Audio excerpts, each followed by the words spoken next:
Did you see that movie about boys running through a maze? It's based on a book named Maze Runner by James Dasher. I think it could be considered a dystopian society. We see a world destroyed by human actions.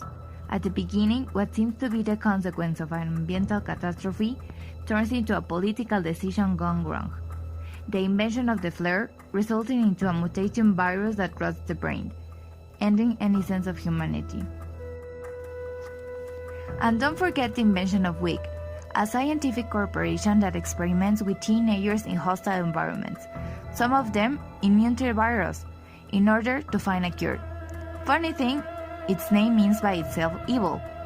No doubt they couldn't do anything right. Mistakes are committed, and they don't seem to learn anything about it.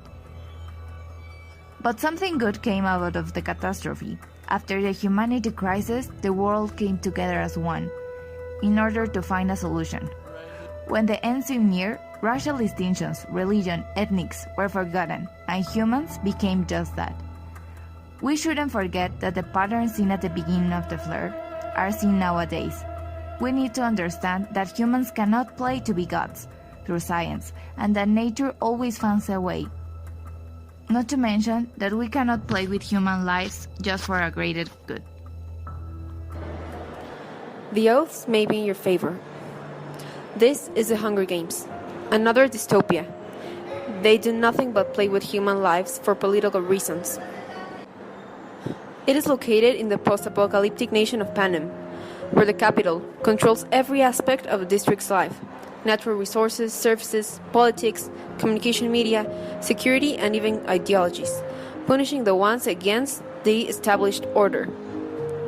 This reminds them that they can't decide between life and death with the annual celebration of the Hunger Games, where life's treated just as an entertainment and the fear it creates as a way to control masses.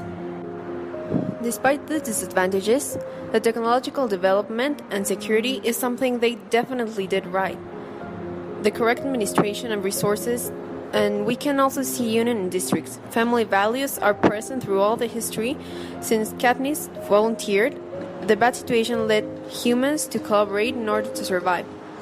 Something we should admire is that all districts have access to education, no matter economic situation or social classes. However, the political system of Panem reminds me of neoliberalism. Wealthy people get wealthier, and poor grow poorer. Through this novel, we see a critique to many of the characteristics of our society and the dangers of a system based on a minority.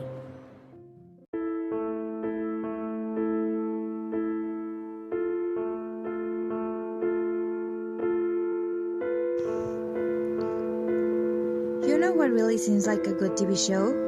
A shame it's only in HBO. The Handmaid's Tale is now in the 3rd season, and I haven't been able to watch any of them because I only have Netflix. Its inspiration comes from the novel of Margaret Atwood. It talks about United States becoming a military dictatorship known as the Republic of Gilead. The new regime reorganizes society using a peculiar interpretation of some Old Testament ideas, and a new militarized society is created, a model of social and religious fanaticism among its newly created social classes, where women like Offred, which means Offred, live to serve rich men and their infertile wives as sexual objects and used to give birth to their sons. Through the story, we'll learn that fanaticism and bad interpretation of religious ideas can result into a dystopia, and like Fred said to Ophelia, they were only trying to create a better world, but not for all, only for a few.